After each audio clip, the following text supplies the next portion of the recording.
Hello and welcome to the Quality of Life podcast, hosted by me, Raha Moharrak. I was the youngest Arab and the first Saudi woman to climb Everest and the Seven Summits. And today we're meeting Achasah and Sue. They are the co-founders of a leading female networking community, Women Who Thrive. It's rooted in 8 pillars of well-being and supports women in every era of their lives, from careers to connection and health to healing. Sue and Achasa, thank you so much for being part of the Quality of Life podcast. I'm really excited because you're the first 2 guests in our live episodes, which is really special. And I couldn't think of more perfect people than both of you. You have such lovely stories. You give back in a beautiful way, and I can't wait for our listeners and viewers to get to know you. We voted off air who starts first. So Sue gets to start first. Achasa went like this earlier. So we're going to start with Sue first. We have a tradition, which is obviously to ask the question, which is, on the wall. What's the quality of life and what does it mean to you? You have some time to think about it, Achasa. I hate Sue, you. we'll go with you first. I might switch it up later. I hate you so much. Quality of life. I think it's having real loved ones around you and having the time to build those memories and have a fruitful life with people who mean something to you. And that's the quality of life for me. Yeah, I think it's one of the most important things. Who do you keep around? Who are the Yeah. people that you get inspired from? And who are Absolutely. the I people think, that, yeah, it fills your cup. And I think I've just come back from the UK recently just to go see friends and family. And that's probably why it's at the top of my list at the moment, because just being around people that know you inside out without you having to even do anything or try anything, they Yeah. just know you. Absolutely. It gives you something It's that such an underrated absolutely, critical thing in your life. Who are absolutely. the people that inspire you and people that are around you? Absolutely. Achasa, what about you? I would say I agree with what Sue said. Yeah, that's a good one to agree with. But Yeah. also, I would say living in a world for yourself where you are showing up for yourself, Yeah. where you are saying yes to what you want to say yes to and no to what you want to say no to, and really staying true to whatever pathway it is that you feel guided to be on, Yeah. rather than pushing yourself to be on a pathway that is for a societal norm or what your friends want or what your mum wants for you or anything like that, but living in a state that's true to yourself. There's nothing worse than living for others. Like, you need to first live for yourself, first want to be healthy for yourself, wanting to give yourself first before giving others or giving importance to others, because you can't live for other people. Like, that expectation is just so dangerous and so, it's a pitiless hole where you're trying so hard to make someone else's image of you a reality. No, you need Exactly. to first, with yourself, to yourself, be honest and be content. And I always say, regardless if you have a partner or kids or whoever, when you lay down at night and you close your eyes, it's only you there. yeah, And you have to be happy with whoever that is that Yeah. you're talking to in your head. I don't know who said this once. They said it's the longest relationship you'll ever have Yeah. Absolutely. with yourself. So And true. I've met so many people, because for a long time I traveled alone, and I sat alone, and I traveled and extensively alone, and I had no problem sitting and eating alone. And I had some friends who were always like, how can you do that? How can you go to the movie on your own? And I'm always like, but why not? Like, if you have comfort with yourself or peace with yourself, why not go with a good book and sit on the beach? Some people Absolutely. don't have that ability at all to just, I'm a big advocate that everyone should try to do something like that on their own. Go and have dinner by yourself at least once in your lifetime. Go to the cinema. I enjoyed Yeah. going to the cinema by myself so Me much. too. I loved it. You don't talk to anyone anyway. You're watching a film. No, and some people think it's sad, and I think it's actually empowering, Absolutely. having that comfort and having that self-esteem where you're like, yeah, I'm having dinner on my own. I really craved this restaurant. Everybody was busy. I wanted to go eat. There's nothing wrong with that. Absolutely.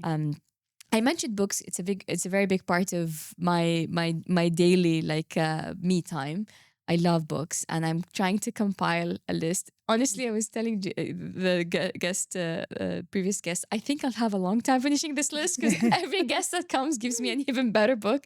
But I would like to know, what's a book that you've read that inspires you that you'd like to share, and I can add to my list of to reads. I mean, I'm not a massive reader, but I'm Okay. trying to be. I am trying to be because imagine, I actually love bookstores. I find something so relaxing Yeah. about going into, I could spend hours in a bookstore. There's something that just makes me feel so calm and at peace when I walk into a bookstore. So I love it, but I'm not a massive I'll give you a hack reader. though. I'll give you a hack. Audiobooks. I know. I need to get into But also buy the actual book. book and Both. see, that might work for me. Both. I did notice though on Audible the other day you can click like on. You can read it. Yeah, you can read at the Yes. same time if you want But to. there's something about a book and turning the pages that But I know, but if you want to get in the habit, for Yeah. example, I'm a sucker for stories, and sometimes I get, I would be lazy to read a book, but I would hear the story and then I would just devour the book later. Like I would hear the beginning of the story and then I would read the rest of the book. I'm gonna try that. So like get yourself hooked by the story if you can't read or you don't have the motivation. Like me, I get very frustrated when the first of the book is slow, but the rest of it is good. So I would listen to the beginning and read the end. Smart. That's Yeah, actually, it I'll gets you. actually try It's that. like a little hook. It gets you like little nuggets, and then you're like, oh, I want to read the end, and then you have that tangible feeling of closing the book. Book. That's actually a good idea. Yeah. So start with and with time, I ended up just reading books completely, or doing audio completely, or doing this kind of hack thing. It started because I used to climb a lot, Yeah. and you weren't allowed many books, physical books, because they're very heavy. So Yeah. I started. We have a habit of tearing the book in half. Okay. Yes. So you would share, you tear the book in half, you'd share with your tent mate or your teammate. I would read this book beginning, I would start another book's beginning, and then we would switch so that we would share the weight. Yeah. But I was a very fast reader. So I ended up listening to the audiobook. So that's where the idea started. And I realized, oh, that's a good hook. Yeah. That's a I good love hook. that. Try I will it. definitely try that. Try it out. I have started reading something because I've heard such good reviews about it and I'm absolutely loving it. Okay. And that's the Let Them Theory. Okay. By Yeah, Mel I heard Robbins. that. It's on my list. Yeah. Absolutely amazing. So far, I'm halfway through and I resonate a lot with it and I find it very helpful. So I love it. And I found it very funny because we have this in Arabic. خليهم. yeah. And now it's a book. Like all the old aunties used to be like خليهم. Yeah. Like خليهم, which means let them. Let And now it's a them, book. yeah. Now someone actually made it into a book. So I love how it's a concept that, a very old concept of our society, especially women. They're like, oh, this person said this or that. And the elder lady or the more wise woman would say, خليهم. And now it's a book. So I think there's merit in that. Like Absolutely. if they believe in it and it's in a book, then I should move that up in my list. Actually, it's there. What about you, Achasah? I also struggle to read. I want to read, but I find it hard. So I do listen to audiobooks and Okay. podcasts. I'm also terrible at remembering names of things. Make them up. But I can tell you the concept of the book and I can tell you the name of it later. Okay. It was we a can check book it. I read called Building Community or Okay. something along those lines by someone I want to say was called Daisy. Do you want us to check it? We can check it. Yes. I have it in my Audible. I said I read. Oh, I listened you to got it. Yeah. That's a lie. I definitely listened to it. There you go. Community is your currency. Yeah. Oh, I like I that. really enjoyed Who's the that author? book. Oh, Daisy you got the name Morris. right. Yes. I'll have to Community give you and a high Daisy. five for Thank that. you. You got it. You got it. So that book I really enjoyed because obviously it's talking all about community, supporting community, but also it's a book on marketing. So I was Oh my finding gosh. out more and more about marketing. I like to read something that gives me knowledge so that I can come to the table and be like, guys, I've read this and now I know this and now we need to implement this. For those few weeks she was reading that book, she would turn up to the meeting every week and was the marketing expert and guru for the It few means weeks it's you're reading working. that. It means Yeah, the book is absolutely. working. It means the Yeah. book is working. It also upset me that I was having to come to the marketing team to say, why is this not being done? Why am I now a marketing guru after half a book and I'm paying you to do your job? But it's fine. We move. I'm not a marketing person, but I think I should be a little bit more in what I do because I'm in media. But if it's a good book. Is it a big one or It's really good. is it really heavy or light? No. It's really Okay. light. It gives really good examples. Like, Okay. I don't want too much jargon. I'm the same. Yeah, just And if there's simple like a and effective. diagram or something, I like it. Like if there's like a visual representation of what I need to do, I like it. I like those Yeah, books. it's helpful. Yeah, I like seeing colors. Like I Yeah. like seeing, this. I hate when someone explains something in lines and not just draw it. I'm very visual like that. Yeah. Yeah, you'll like this book. It's good. Oh, I think it's okay. always I'll good check it out. when you have your own business. It's always good to just give yourself more knowledge. I'm not trying to be a marketing expert, but it's good to know about I think different everyone things. should have some marketing now. Honestly, in this day and age, I think everyone should have some marketing because unless you work a 9 to 5 that doesn't require you interfering in how much you sell, unless you work for someone that doesn't matter how much you sell, like it's your this job. If you have a brand or if you're selling or if you're representing something that is an income to you, you need to be good at marketing, especially in social media era. You need to learn the ABCDs of marketing. I think Agreed. it makes or breaks your concept. I've seen people that have really silly, willy concepts that make a killing because they're so smart at marketing.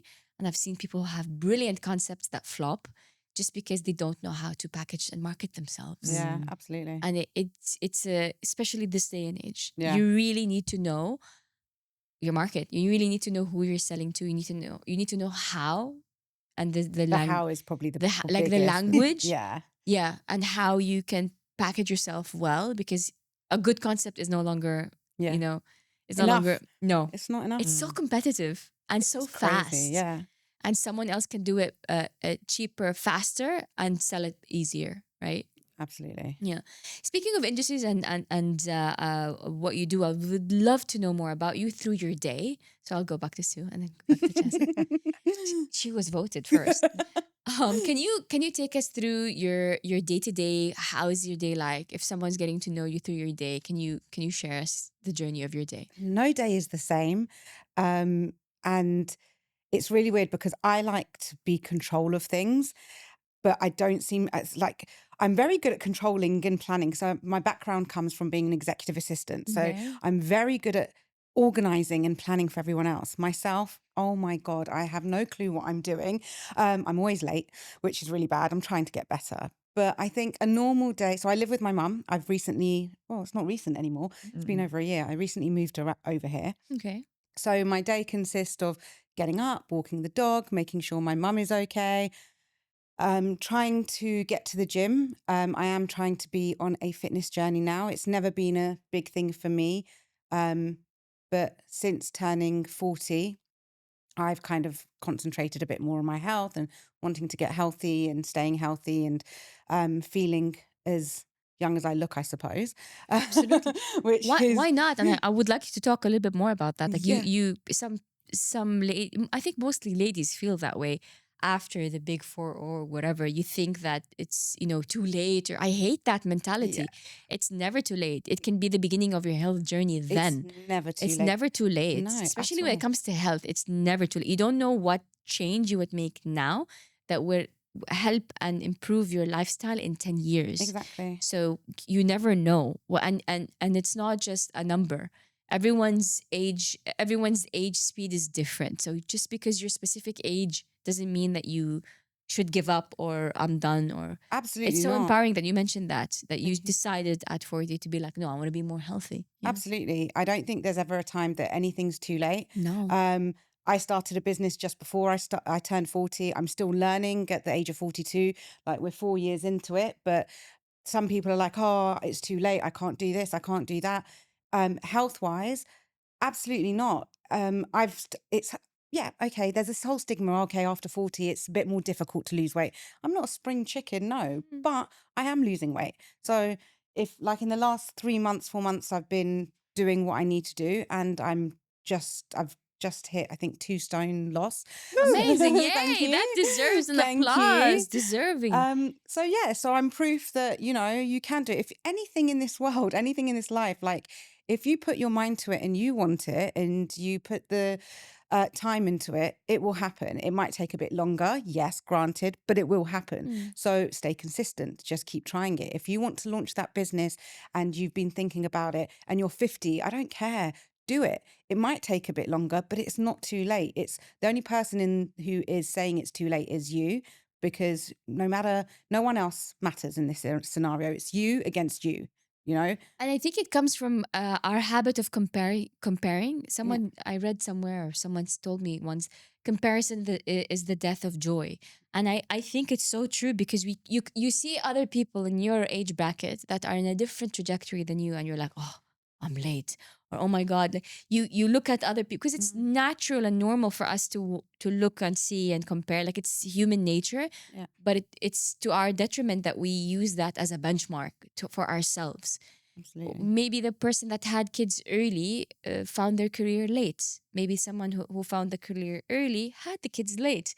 Absolutely. It's reaching the same conclusion in different speeds. It doesn't have to be everybody's the same and everybody has the same kind of, merry-go-round life. Like, it doesn't work like that. And we get so wrapped up in comparison that we don't stop and think and say, hey, hold on, I'm on my own journey. Like, It's very, very easy to get wrapped up in. And I was saying to Achasah, because I still haven't had children, it's not that I don't want children. I absolutely want children. But I went to London, and a majority, I'd say 9 out of 10 of my friends have had children. They're teenagers now. Some of them have I'm the finished same. university. I'm the same. And I was like, I was there, and I came back feeling a bit old, because I was like, they've all got kids who've now finished university, and I'm like out here. And I was like, it was a battle. It was a battle. And I said to Chassa, I'm battling, because I know that's not been my journey yet. This has been my journey. But I still couldn't help but come back and be like, oh my God. Because I've got friends talking about, oh, the kids are old and they've older, gone now. yeah. And now I can live my life, because, we're in our 40s now. The rate of death is around 75. That's so I'm morbid. like, whoa, And not accurate, I think. I'm like, Yeah. whoa, let's just stop Where right is there. that? Because I still feel 25. I'm not going Absolutely. to lie. And I know that the children and having the family is something that I do want, and it will happen, and I will have it whatever way that it's meant to happen. Whatever is meant for you Will happen. Exactly. So, and even that, when sometimes the negative voice in my head will be like, oh, it's too late. I am a strong believer that it's never too late, No. and you can do what you want, and if you concentrate on it and put the commitment to it. I felt like I was looking at a mirror, because I went through the exact same thing when I went home last Eid with Yeah. my family and my girlfriends. And they went to college and so on. And I had the same exact thing. But bless her, one of my girlfriends who got married really early, her children are going to college. She took me aside, because I was talking among my girlfriends, and they could tell that I felt a little bit sad. I'm not usually sad. She took me aside. She's like, Raha, like, you had the career that we dreamt of. Like, you lived the life that we dreamt of when we were teens. Yeah. You're just a little bit doing things upside down, as you always do. Like, why do you expect this to be any different? And she's like, now I want to go. She's telling me now, exactly like what we were saying. Now I want to go and travel, because the kids are in college, and I'm tired and I don't feel like it, and my knees hurt. And she went on and she said, there's pros and cons in everything. She's like, Absolutely. had I not had kids, and maybe I couldn't have the career you had, and not had kids, but you had your career, maybe now you have a chance to have kids. She's like, stop feeling upset. And it took someone that I trusted, who had what I thought I was missing, to shake me out of it. And she's like, I wish I would have built, the work you did, and I had the assets you have now, or whatever. Because now I feel a little bit like I left out. And she was so honest about it. And I appreciated her honesty, because I was like beating myself up. But she also beats herself up for not having the career. See, everyone has something that they feel like they've missed. So don't compare and don't fall in the trap. Yeah, definitely. Yeah. It's really nice that you have friends around you that are supportive like that as well. It wasn't always the case, though. I have to be honest. When we were younger, they were all like, you're never gonna get married, like you're gonna be, spinster.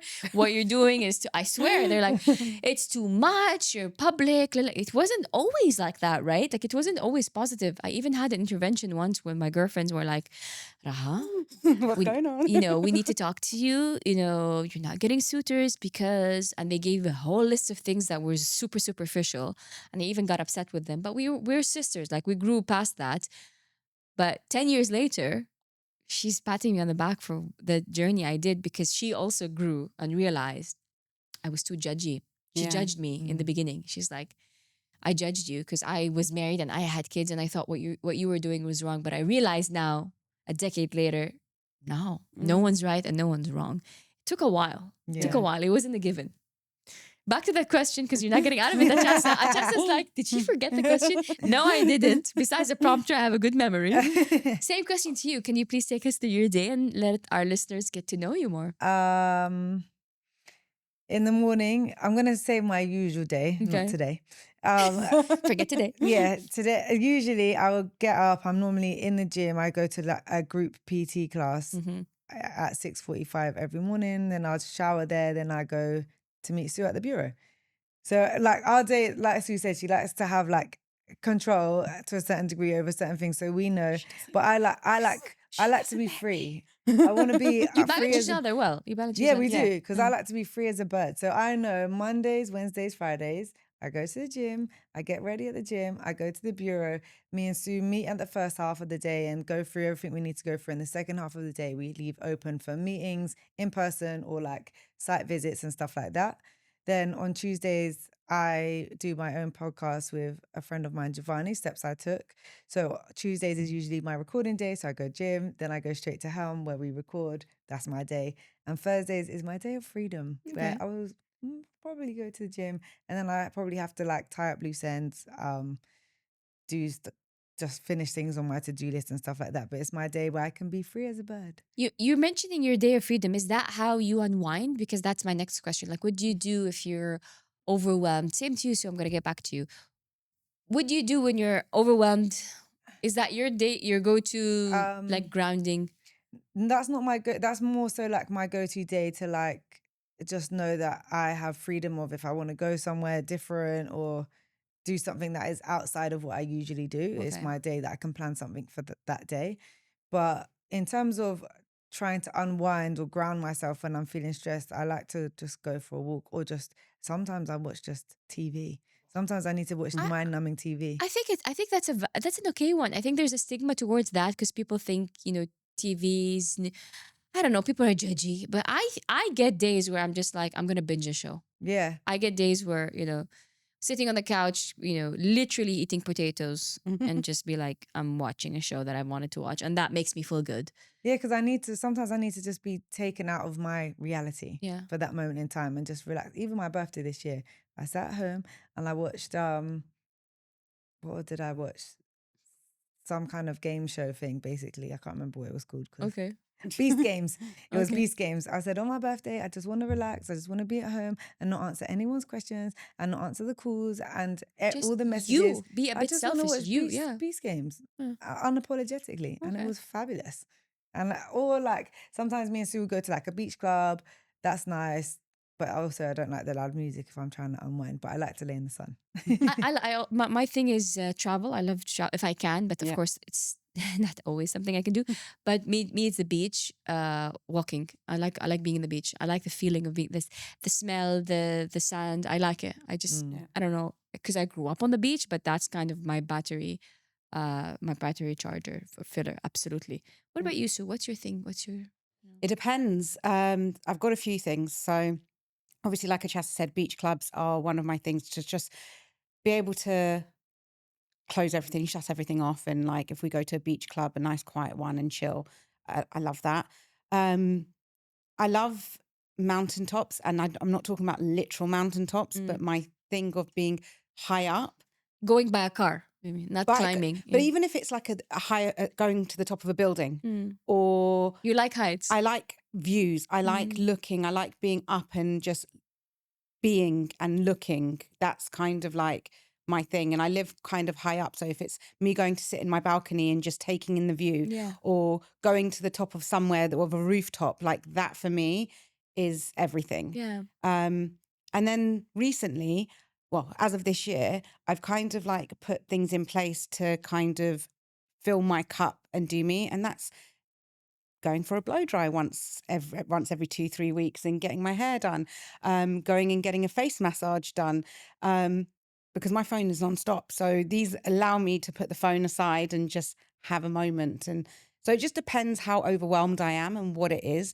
But these are the kind of things, depending on what it is, I'll go for a blow dry, I'll go get a face massage, or I'll say to Achasah, we're going to a beach club, and we'll work from a beach club and no work ever gets done. But Work from a beach, air quotes, work from a beach club. It's a thought. It was a thought at the time that counts. But I think it's important, in order for you to be creative and to give back, you need to be full. Like you can't give, I keep saying this, like empty cups don't fill. Like you No. need to, have energy.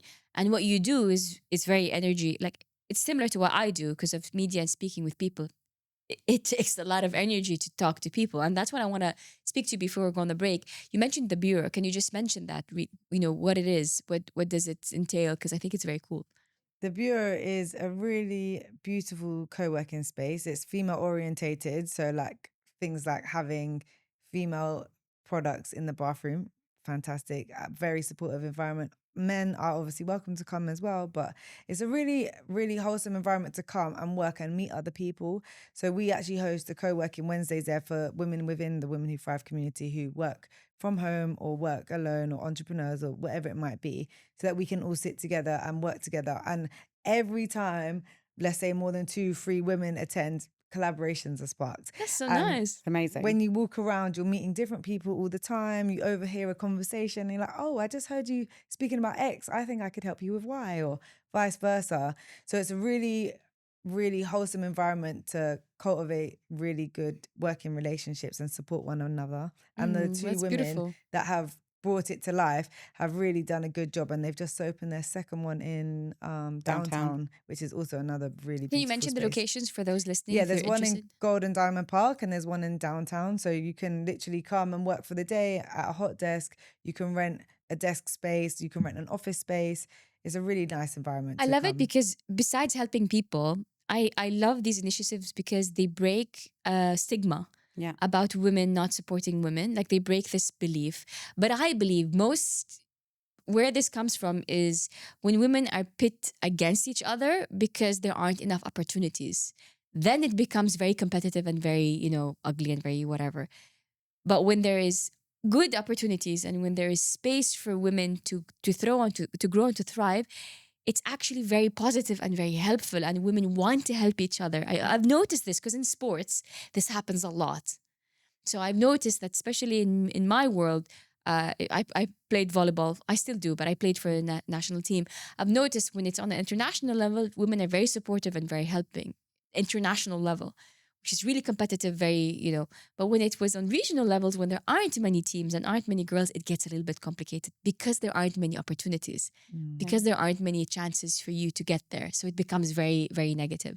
But I think once there's a good space, enough opportunity, women really thrive and help each other. Yeah. 100%. Yeah. And I think that's something that we've been so blessed with, being able to create so many different spaces for different women from different paths, from different cultures, different ages, to come and help each other and support each other. And I think that's the difference between us and a lot of communities that are out there. We are for all women. And we've curated a space where you have a 21-year-old who has now come and spoken to a 55-year-old woman who they probably, from just looking at each other, were like, we've got nothing in common.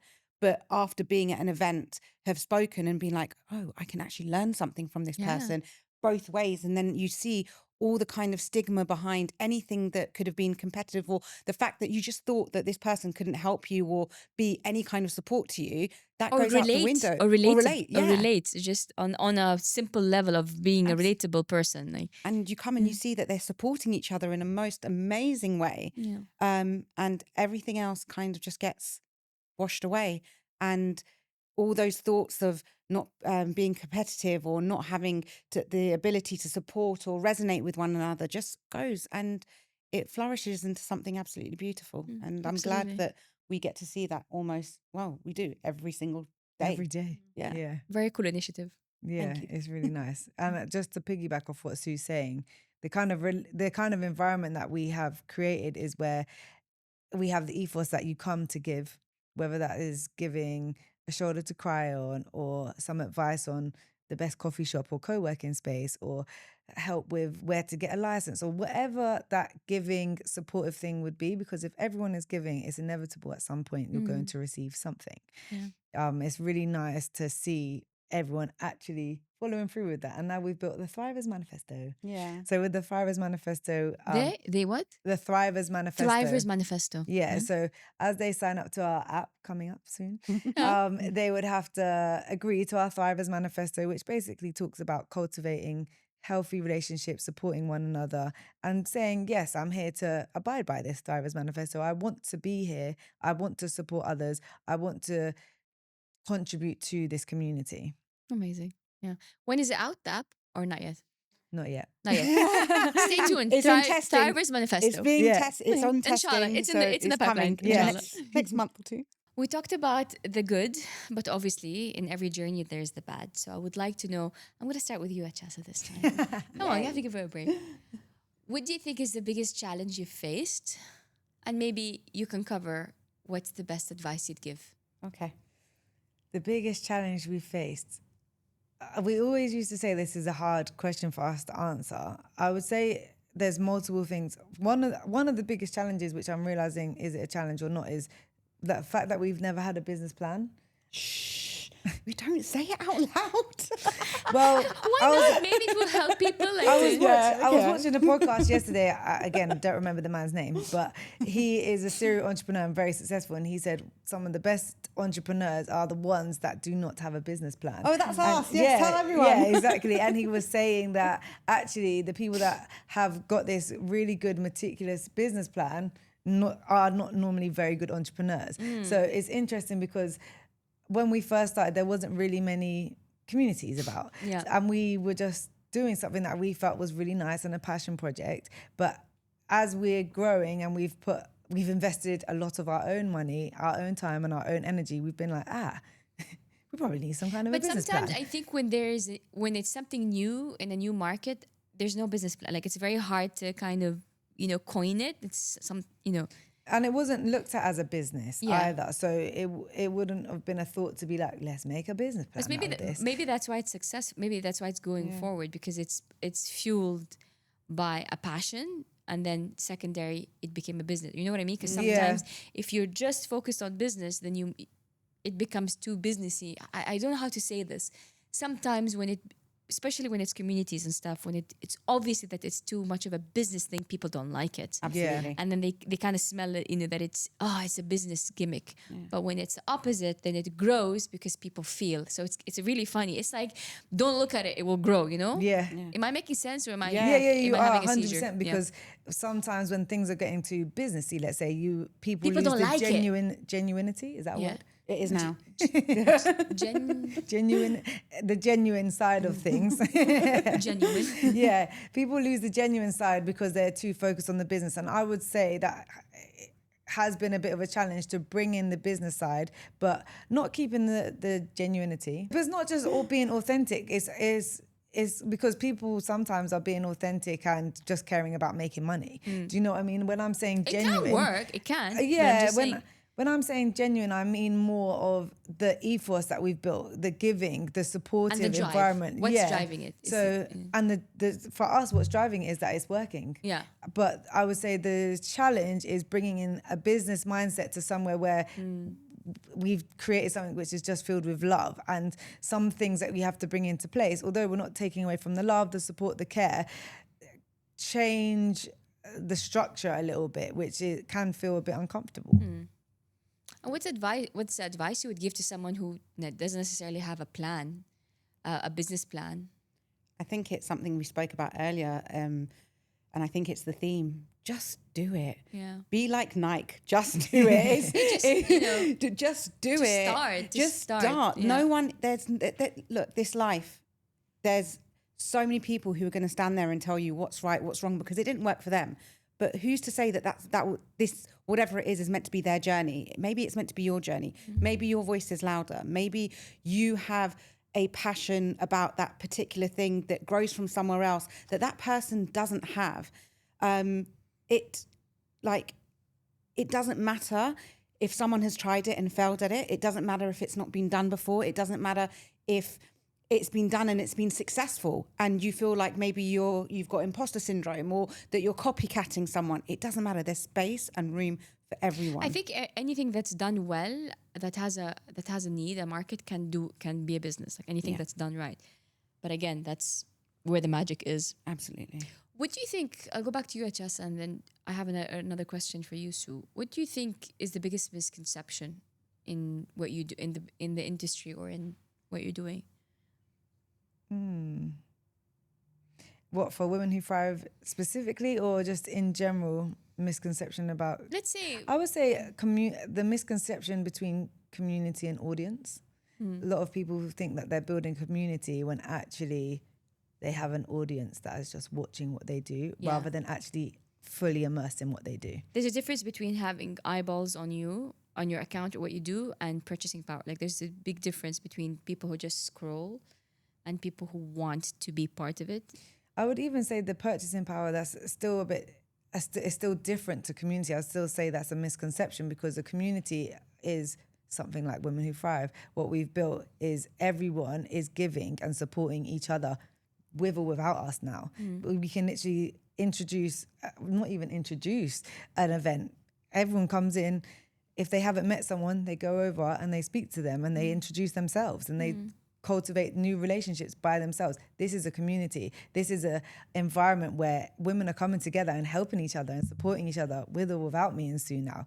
It's just that environment. Yeah. Whereas an audience is people watching, and they might buy something that an influencer has chosen, or they might react to a poll or something like that. But actually there isn't that give and take. I feel like one is a bit superficial and one is deeper. Like one is superficial, 'cause it's a few seconds of whatever need you want or distraction, and the other one is it can lead to other things, right? Like it can lead you to having good contacts and making a business, and that's how I see it. Like one is a bit like passing time, and the other one is, no, I met someone that can help me in my journey.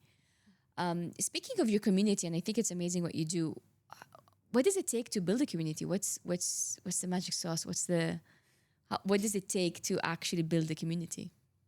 Commitment. A lot of commitment. There's so many times, because you're dealing with humans, right? And it's very difficult to herd people together and overcome so many people's fears and judgments and different backgrounds. and backgrounds, right? So I think we've just never given up. And we keep going no matter what gets thrown at us, no matter what obstacle gets thrown at us. We believe in what we do. We love what we do. We have a passion for what we do. And it keeps us going. No matter how many times we cry, no matter how many times we want to pull out our hair, no matter how many times we look at our bank account and we're like, Oh no. okay. Okay. But then when you go onto Instagram and then you see two people who have connected because they came to your event. Makes it worth it, doesn't it? It makes it worth it. Yeah. It makes it so worth it. Absolutely. When you see a business grow because they came to your event, when you see, we do workshops. So all of our events are workshops where there's some kind of learning element. We believe strongly that it's not just about connecting women, it's about empowering women with something that they can implement into their daily life that will fill their cup.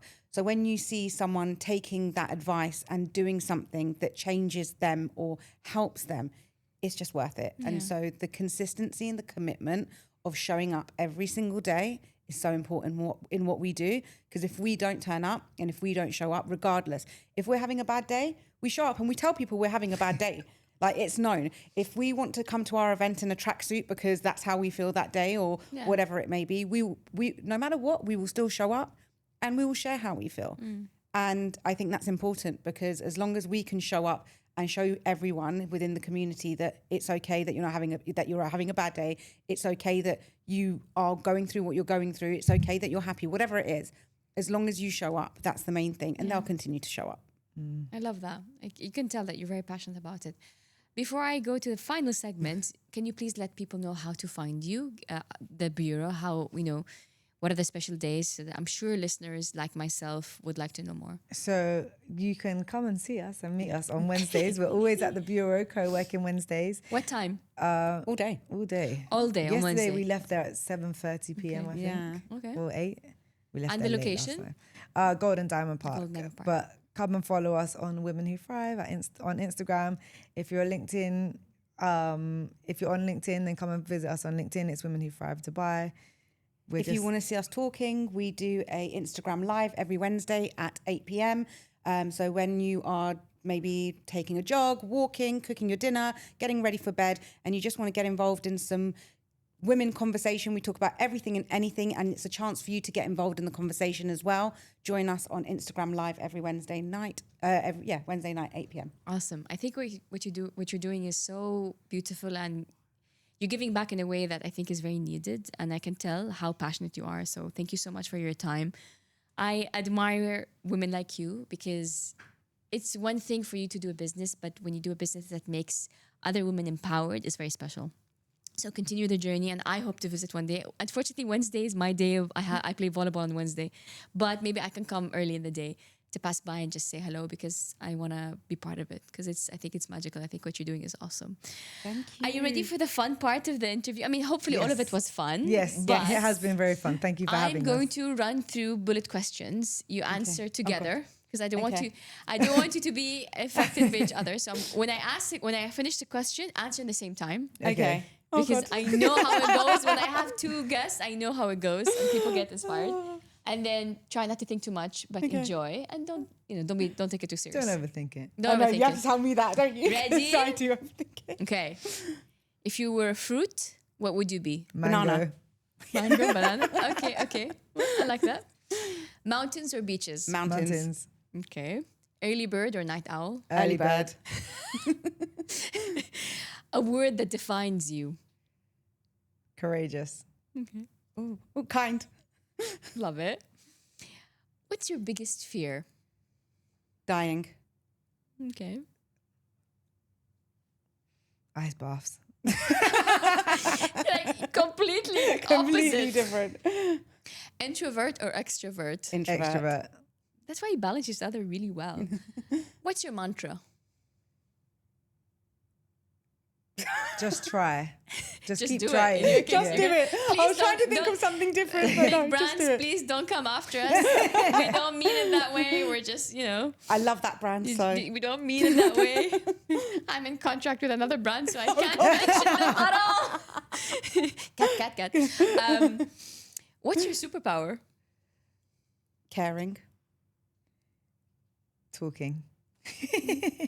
Again, balance each other very well. The last question, and I want you to think about it for a few seconds. If you wrote an autobiography, what would that title be? Ooh, what a question. Wow. No one's asked me that before. Been through it all. Well said. I'd say, Achasah. what a life, because I say Yanni. it all the time. Yeah. What a life. I always say, what a life. I love it. So it would just have to be that. So, Achasah, thank you so much for the awesome energy and the great work you do. I Thank really you so appreciate both of you. much. Thank you for Thank having you. us. Before we wrap up and Sue and Achasah start their Sunday, I wanted to take a moment to say a huge thank you to London Dairy for their support of the series of the Quality of Life podcast. Because London Dairy ice cream is all about giving us little moments of joy and relaxation. If you want to have your own, please check out the show notes. Thank you for listening to the Quality of Life podcast, hosted by me, Raha Moharrak, and produced by Pineapple Audio Production. Please do follow us and subscribe so that you don't miss an episode, and keep listening every Friday morning and Tuesday for our mini bonus episodes.